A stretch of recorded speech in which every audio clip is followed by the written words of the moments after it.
Shalom. Puji Tuhan atas berkat penyertaan Tuhan. Dan pada hari ini saya bersyukur kepada Tuhan karena diberikan kesempatan sekali lagi oleh Bicara Sabda untuk mengambil bahagian bersama di dalam program ini. Terima kasih Bicara Sabda karena kepercayaan yang telah diberikan. Pada hari ini saya akan membawa kita berbicara dalam satu topik yang bertemakan berdampak di tengah perubahan. Nah, kenapa saya berpikir tentang tema ini berdampak di tengah perubahan? Kita melihat bagaimana situasi yang berlaku di dalam keluarga, dalam gereja, dalam masyarakat kita pada hari ini.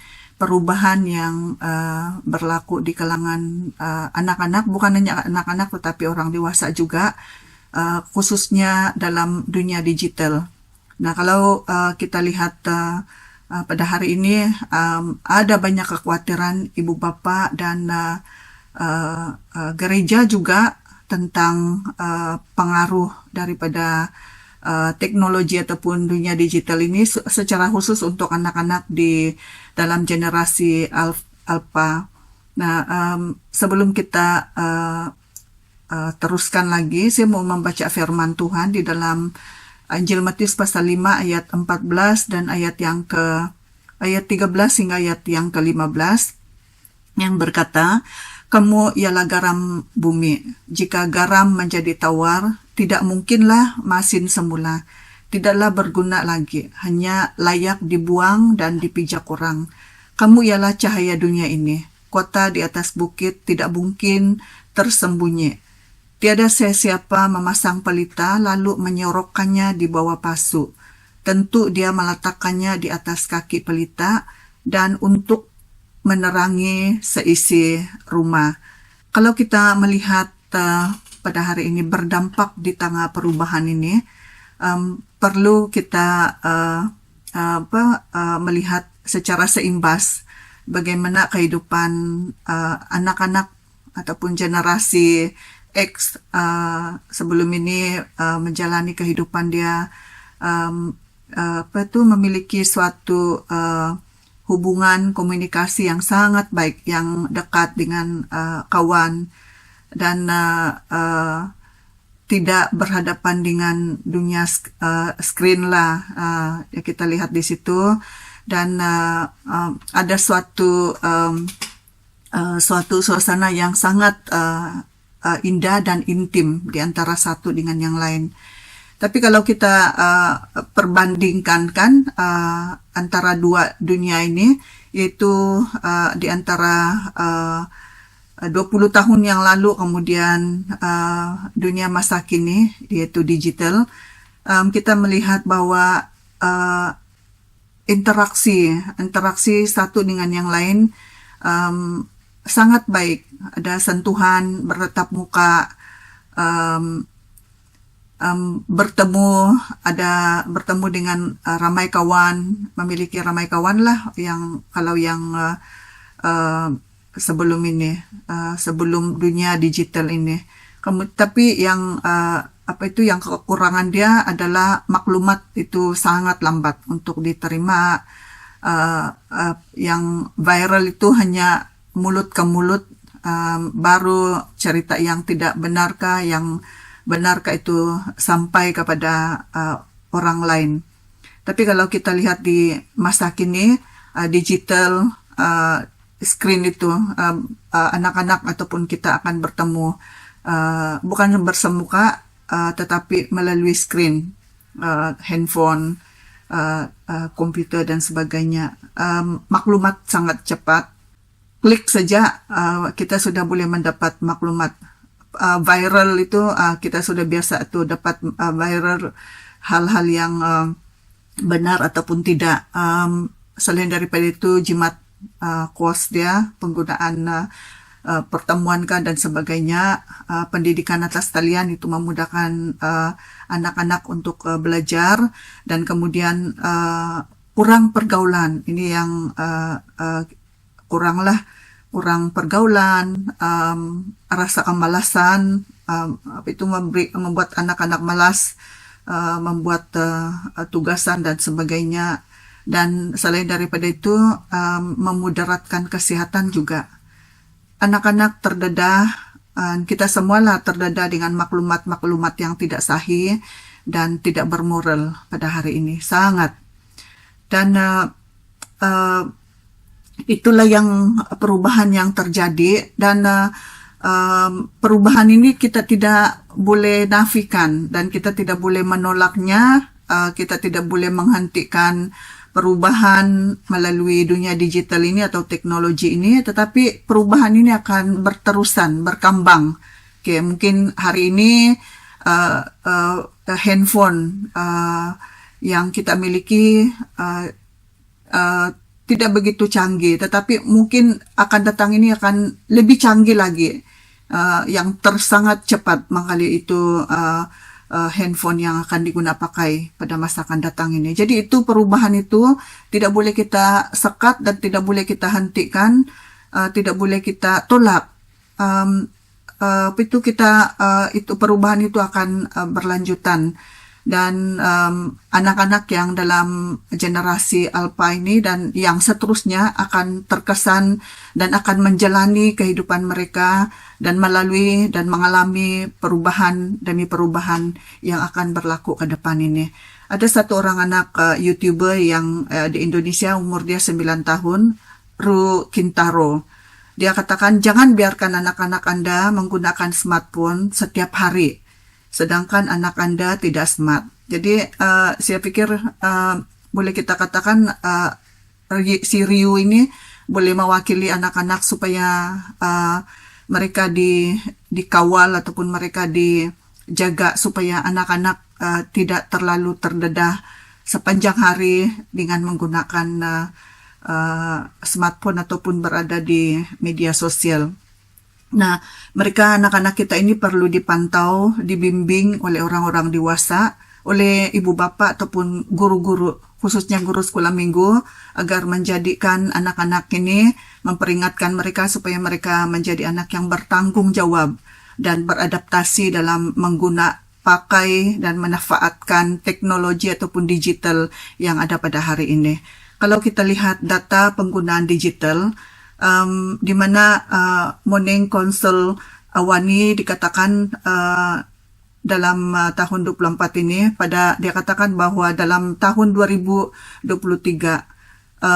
anak-anak yang berumur 8 hingga 10 tahun, 65% mereka menggunakan 4 jam sehari menggunakan media sosial. Dan manakala anak-anak remaja menggunakan media sosial 9 jam satu hari. Ini meningkat 30% dibanding 5 tahun yang lalu. Dan ada juga maklumat daripada sumber lain, dia katakan anak-anak yang berumur 2 tahun ke bawah seharusnya tidak didedahkan dengan dunia digital, dengan gadget. Tetapi kalau itu satu keperluan, mereka sebenarnya seharusnya hanya diberikan masa 1 jam satu hari saja. Itu anak-anak yang di bawah umur 2 tahun. Manakala anak yang di atas 2 tahun seharusnya menggunakan 2 jam saja satu hari. Coba kita bayangkanlah masa yang diberikan, data yang diberikan ini dibandingkan dengan anak-anak kita di rumah, di gereja, ataupun di persekitaran kita, bagaimana mereka menggunakan masa dalam menggunakan digital. Nah, mereka menggunakan telepon pintar, tablet, komputer riba, dan aplikasi yang mereka selalu ataupun ibu bapa buka untuk anak-anak adalah YouTube, TikTok, Facebook, Instagram, dan sebagainya. Itu yang selalu anak-anak kita didedahkanlah, dan kadang-kadang itu yang diberikan dalam YouTube itu dan TikTok itu tidak ada penapisan. mereka langsung sejak boleh scroll screen yang diberikan kepada mereka. Jadi sangat tidak bertanggung jawab lah kalau ibu bapak memberikan kebebasan untuk anak-anak menggunakan media sosial yang seperti itu. Dan itulah perubahan yang berlaku. Mau tidak mau kita perlu berhadapan dengan perubahan yang berlaku dan yang terjadi pada hari ini kepada anak-anak kita. Karena tidak ada kawalan yang ditetapkan oleh para dewasa, orang-orang dewasa khususnya, maka masa yang sepatutnya ada had untuk anak-anak yang seperti yang dalam data ini, pendek, hanya 1 jam begitu atau 2 jam begitu, itu karena tidak ada kawalan daripada ibu bapak orang dewasa, sehingga masa itu diperpanjangkan sehingga mungkin 4 jam, 9 jam, ataupun 10 jam anak-anak harus berhadapan dengan itu digital. Nah, dalam hal ini kita sebagai orang dewasa perlu mengambil langkah ataupun mengambil tindakan ataupun mengambil suatu tindakan yang baru untuk bagaimana kita boleh menyeimbangkan penggunaan masa anak-anak di dalam menggunakan digital dan di dalam mereka bersosial dengan sesama dengan khususnya dalam keluarga, di dalam di antara rakan-rakan mereka lah. Nah, apa yang perlu kita lihat juga, orang dewasa, kita sebagai orang dewasa atau khususnya guru-guru sekolah minggu, guru-guru sekolah minggu, kita perlu sadar dan perlu tahu apa sebenarnya keperluan anak-anak kita pada hari ini, pada masa kini. Karena saya percaya bahwa di dalam jiwa anak-anak kita ini, dalam jiwa kanak-kanak sekolah minggu, kanak dalam keluarga kita itu, ada sesuatu yang ada satu keperluan yang terdalam di dalam diri mereka, tetapi selalu ditutupi, diisi dengan digital, dengan dunia hiburan, dengan media sosial yang mereka lihat, yang mereka dapat daripada handphone, daripada tablet mereka itulah. Nah, keperluan sebenarnya anak-anak dalam keluarga, gereja, dan community kita pada masa kini adalah kasih. Ya, kasih adalah juga perhatian. Mereka sangat perlu perhatian dan juga mereka sangat memerlukan sokongan daripada kita sebagai orang dewasa, sebagai ibu bapak, sebagai community di dalam gereja. Mereka sangat perlukan itu. Berkomunikasi dengan mereka. Dan yang sangat penting adalah hubungan mereka dengan Tuhan. Nah, ini merupakan hal-hal yang sangat perlu, yang mereka sangat, dan bukan hanya anak-anak ini, tapi kita sebagai orang dewasa juga membutuhkan hal yang sama. Dan seingat dalam satu masa itu ada guru sekolah minggu bertanya dengan anak-anak sekolah minggu, apakah kamu pernah merasa dipeluk oleh ayah? Apakah kamu pernah merasa akan kasih bapak kamu kepada kamu? Semua anak-anak di dalam kelas itu diam. Dan itu kalau kita pikirkan hal yang seperti itu kan, mereka seharusnya dalam masa yang ada ini, mereka sudah merasakan bagaimana mereka dikasihi, diperhatikan, disokong, dan sudah memiliki hubungan yang dekat dengan ibu bapak dan juga dan terlebih dengan Tuhan lah melalui ibu bapak mereka. Nah, guru sekolah minggu dan gereja memainkan peranan di dalam hal inilah. Mungkin anak-anak di rumah mungkin mereka tidak pernah mengalami kasih, perhatian, sokongan, komunikasi, dan bagaimana mereka memiliki hubungan dengan Tuhan. Tetapi para guru sekolah minggu dan gereja memainkan peranan untuk membantu anak-anak ini mengenal Yesus di dalam kehidupan mereka, dan juga mengalami pertemuan dengan Tuhan Yesus di dalam kehidupan mereka. Jadi waktu mereka datang di gereja, mereka punya kesempatan untuk mendengar firman Tuhan dan untuk mengenal Tuhan Yesus di dalam kehidupan mereka. Nah, ada satu kata-kata dari seorang hamba Tuhan yang mengatakan begini, jika gereja tidak mempunyai rancangan untuk anak-anak, Satan ada rancangan untuk mereka. Nah, jadi karena itu, oleh itu PKK dan gereja harus memberi dampak yang positif di dalam sepanjang kehidupan anak-anak yang hadir di gereja ataupun di dalam keluarga kita. Kita perlu melakukan sesuatu untuk anak-anak ini yang memberikan dampak positif di dalam kehidupan mereka lah, bukan dalam jangka masa pendek, tetapi dalam jangka masa panjang dan mungkin itu seumur hidup mereka. Oke, nah ada beberapa perkara yang perlu kita perhatikan, yang saya mau kita perhatikan bagaimana perubahan yang dampak yang mengubah di tengah perubahan ini.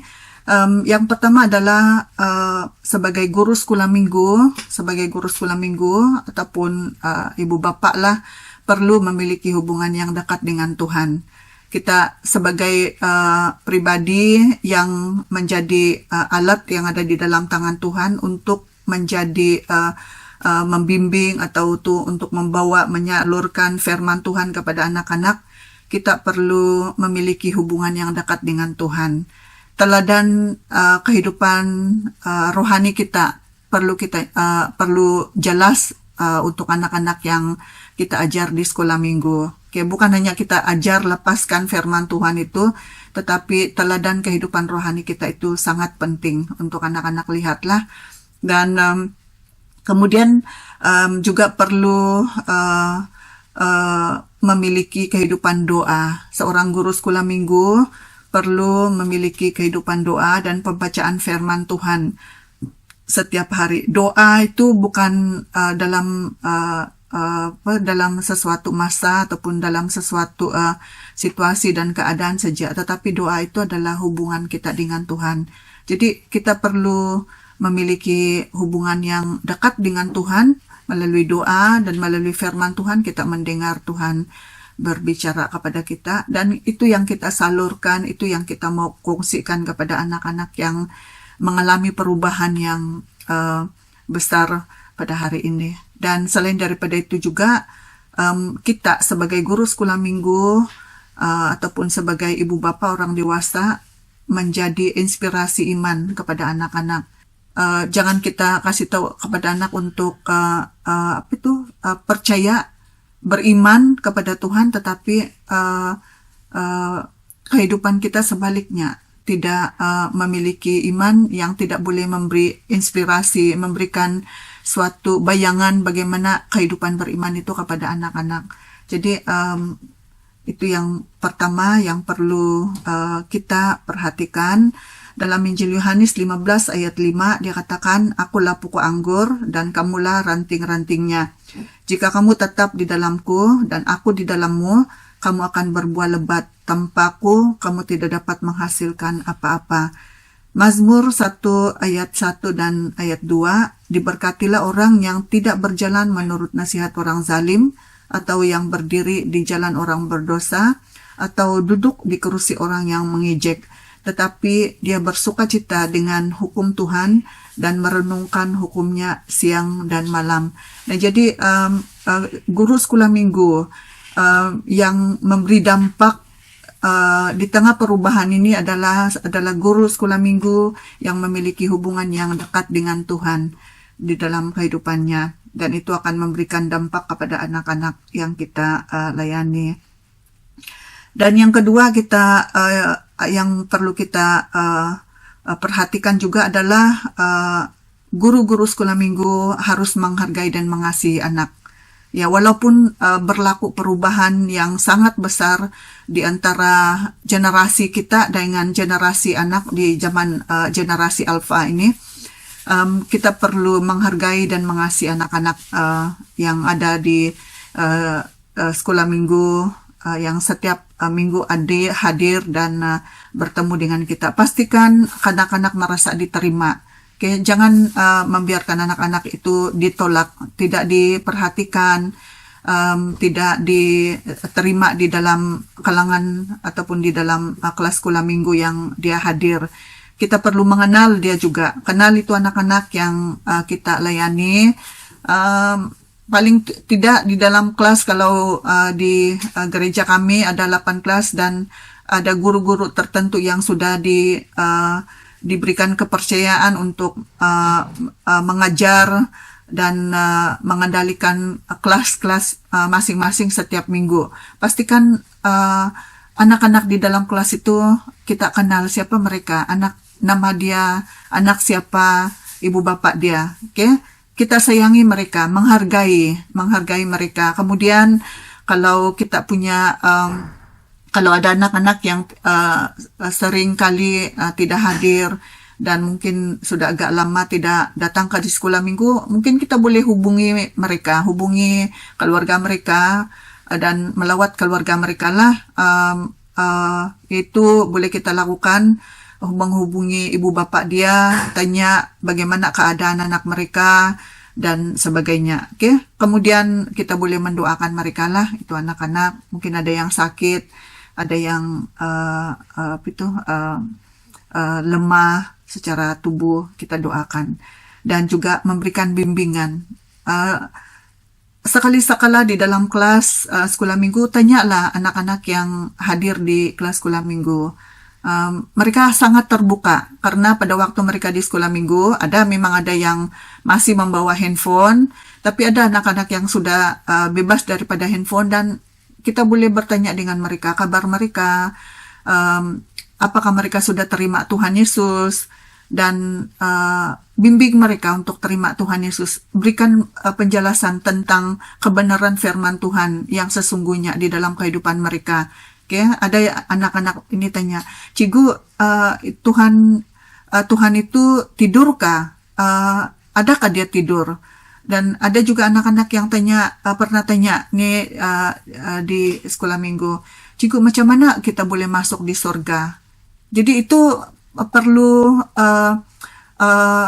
suatu jawaban, suatu tindakan yang serius daripada guru-guru untuk mengambil masa, memberikan bimbingan, memberikan menjelaskan kebenaran firman Tuhan itu kepada mereka, dan saya percaya dan yakin bahwa itu akan sangat memberikan kesan dampak yang besar di dalam kehidupan mereka. Dan satu ungkapan dikatakan begini, satu tindakan kecil akan memberikan dampak ataupun kesan yang besar atau berpanjangan di dalam kehidupan anak-anak. Jadi para guru, mari kita hargai dan mengasihi anak-anak dengan seluruh hati kita, dan laksanakanlah tugas kita sebagai seorang guru, bukan karena tugas tetapi karena panggilan kita sebagai pelayan Tuhan. Oke, dalam Markus pasal yang ke-10 ayat 14 dikatakan, tetapi apabila Yesus melihat hal itu, dia sungguh tidak menyenanginya, lalu berkata, biarkan anak-anak kecil itu datang kepadaku, jangan melarang mereka, karena orang yang seperti itulah yang empunya kerajaan Allah. Nah, jadi di sini kita melihat dan kita sangat dekat dengan ini ayat firman Tuhan ini, bahwa anak-anak sangat berharga di mata Tuhan. Okay? Nah, yang seterusnya, kita sebagai guru-guru sekolah minggu juga, walaupun dunia berubah, ada banyak perubahan-perubahan yang mempengaruhi kehidupan kita, kehidupan anak-anak sekolah minggu kita, tetapi firman Tuhan itu tetap sama. Tidak pernah message kebenaran firman Tuhan itu berubah. Tetapi apa yang perlu kita lakukan sebagai guru sekolah minggu, kita perlu kreatif. Kita perlu mungkin mengubah sedikit kaidah pengajaran dan pembelajaran yang kita guna pakai di kelas sekolah minggu. Yang ketiga ini adalah kreatif dan inovatif dalam mengajar. Okay? Mari kita gunakan alat peraga dalam hal pengajaran. Sebenarnya dalam poin-poin ini sebenarnya kalau saya lihat dalam sejak saya masuk di dalam pelayanan kanak-kanak, inilah juga yang penyelaras ajar dan para penyelia ajar juga kepada guru-guru sekolah minggu penggunaan alat peraga ini. Nah, penggunaan alat peraga, mungkin alat peraga yang digunakan 10 tahun ataupun 15 tahun, 20 tahun yang lalu itu berbeza. Mungkin masih ada pada hari ini, tetapi mungkin kita kasih ubah dia lagi, kasih naik taraf itu alat peraga yang kita guna pakai untuk anak-anak. Bagaimana itu boleh menarik perhatian mereka. Kemudian lakonan menggunakan animasi video, menggunakan kemudahan yang ada pada hari ini. Nah, selain daripada itu menjadikan firman Tuhan hidup dan relevan. Nah, itu yang seperti saya katakan tadi, kaidah pengajaran kita mungkin kita perlu ubah menjadi kreatif dan inovatif untuk anak-anak, tetapi message firman Tuhan itu tidak boleh berubah karena sudah diperingatkan kepada kita tentang di dalam firman Tuhan bahwa tidak setitik pun tidak boleh firman Tuhan itu tidak boleh diubah. Jadi jadikan firman Tuhan itu hidup dan relevan melalui pengajaran yang kita sampaikan, guna pakai untuk anak-anak, meningkatkan diri, ikuti kursus guru sekolah minggu, mengikuti seminar, dan ada kemahiran-kemahiran yang mungkin baru kita terima melalui kursus dan seminar yang akan kita ikuti. Tidak tahu, tergantung dengan gereja masing-masing berapa kali guru-guru sekolah minggu digalakkan untuk mengikuti kursus dan seminar untuk pelayanan kanak-kanak, dan itu sangat bagus, sangat membantu. Saya secara pribadi juga perlu mengikuti kursus karena pengalaman mengajar 20 tahun yang lalu dengan hari ini tuh agak berbeda. Ada perbezaan yang ada jarak di antara 20 tahun yang lalu dan masa kini. Dan selain daripada itu juga guru-guru sekolah minggu perlu membuka diri untuk dievaluasi lah, siap untuk dievaluasi ataupun dikritik, diberikan pandangan dan cadangan di dalam hal kita mengajar. Terbuka dan siap untuk membuka diri untuk sesuatu yang baru, pandangan cadangan yang baru mungkin oleh rakan, oleh ibu bapak, mungkin kepimpinan gereja memberi pandangan begitu, kita mari terbuka. Dalam 2 Timotius 1 ayat 6 dikatakan, oleh itu aku mengingatkanmu supaya menggerakkan karunia Allah yang berada di dalam dirimu sejak aku meletakkan tangan atasmu. Ini Paulus kepada Timotius, mengembangkan, mengingatkan, menggerakkan, kalau dalam terjemahan yang lain mengembangkan karunia Allah. Jadi kita masing-masing ada karunia. Ada karunia juga dalam kelas sekolah minggu, ada yang karunia buat games, buat activity dan sebagainya, itu ada karunia juga. Jadi kalau kita ramai di dalam itu gereja dalam kelas sekolah mengendalikan kelas sekolah minggu, kita percayakan pribadi-pribadi tertentu di dalam mengendalikan bahagian-bahagian dia. Nah, dalam 2 Timotius 2 ayat 15, berusahalah supaya ternyata kamu diredai Allah, seorang pekerja yang tidak perlu berasa malu, yang menyebarkan kebenaran dengan sewajarnya. Di sini juga Paulus memberikan galakan kepada Timotius supaya dengan berani memberitakan kebenaran firman Tuhan lah. Jadi saya percaya dan yakin bahwa para guru-guru sekolah minggu adalah guru-guru yang memiliki identity, memiliki pengalaman ataupun memiliki keberanian, memiliki kepribadian yang komitmen di dalam mengajar anak-anak sekolah minggu, dan dengan penuh keberanian untuk memusikkan firman Tuhan. Guru sekolah minggu harus terus belajar dan mempersiapkan diri secara rohani dan praktikal. Nah, seterusnya adalah guru sekolah minggu, guru-guru sekolah minggu perlu membangun kerjasama dengan ibu bapak. Membangun kerjasama dengan ibu bapak. Kalau kita tidak menjalinkan hubungan dengan ibu bapak, kita akan kehilangan anak-anak. Bagaimana kita boleh menarik anak-anak supaya setiap minggu mereka datang di sekolah minggu, hadir di sekolah minggu, ada keinginan, ada gerakan untuk datang ke sekolah minggu adalah dengan komunikasi, hubungan, menjalinkan hubungan dengan ibu bapak dan anak-anak. Jadi kalau kita tidak jalin hubungan dengan ibu bapak, ibu bapak tidak ke gereja, anak-anak juga tidak ke gereja. Tetapi kalau kita ada hubungan dengan ibu bapak dan anak-anak, itu akan menggerakkan anak-anak untuk berkeinginan untuk datang ke sekolah minggu setiap minggu. Oke, jalinkan hubungan komunikasi yang baik dengan keluarga anak-anak. Kemudian kita memberikan kesadaran kepada ibu bapak akan pendidikan rohani kepada anak-anak mereka. Oke, itu sangat penting. Seperti mana yang kita tahu juga bahwa pendidikan kerohanian itu bermula di rumah, di antara ibu bapak dan anak-anak. Jadi kita sebagai guru sekolah minggu ini hanya sebagai membantu, menolong dan memberikan sedikit masa untuk membawa anak-anak ini untuk belajar firman Tuhan.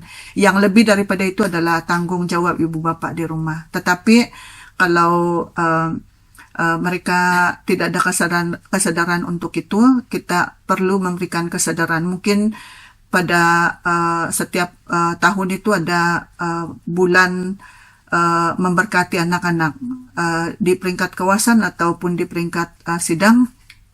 Kita berikan masa untuk satu slot untuk pastor mengkhotbahkan tentang pendidikan rohani untuk anak-anak sejak dini lagi. Ulangan 6 ayat yang ke-7, ajarkanlah kesemuanya dengan saksama kepada anak-anakmu, dan bicarakanlah semuanya itu ketika engkau duduk di rumahmu, ketika engkau dalam perjalanan, ketika engkau berbaring, dan ketika engkau bangun.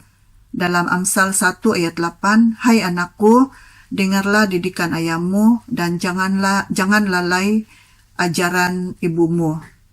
Dalam terjemahan lain, dalam Amsal ini dia katakan, anakku, dengarkanlah nasihat ayahmu, dan jangan tinggalkan didikan ibumu. Nah, jadi kalau kita lihat daripada ayat ini, bahwa sebenarnya seharusnya di dalam masa kehidupan anak ini dari jam 12 pagi sampai ke 12 pagi, 24 jam, sebenarnya kalau dimanfaatkan untuk kita mengajar kebenaran firman Tuhan kepada anak-anak, tidak ada masa yang terbuang.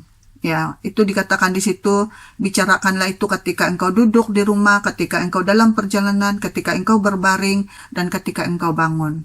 Jadi kita perlu, para ibu bapak dan juga guru-guru sekolah minggu perlu mengambil tanggung jawab inilah. Nah, kesimpulan dia, untuk semua kita guru-guru sekolah minggu, berdampak di tengah perubahan ini, guru-guru sekolah minggu memainkan peranan sebagai saluran untuk anak mengenal Tuhan Yesus di dalam kehidupan mereka. Jadi kita ini sebagai saluran seperti pipe aliran air dari sumber dia ke rumah, dia perlu saluran yang baik untuk air itu sampai ke rumah, setiap rumah-rumah yang memerlukan itu air. Dan jadi guru sekolah minggu ini adalah diumpamakan sebagai saluran untuk anak-anak mengenal Tuhan Yesus di dalam kehidupan mereka. Dan yang kedua, guru sekolah minggu adalah ibarat petunjuk. Kita adalah petunjuk arah ataupun papan tanda untuk anak-anak. Memberikan petunjuk kepada anak-anak supaya mereka mengenal kebenaran, mengenal Yesus Kristus dalam kehidupan mereka.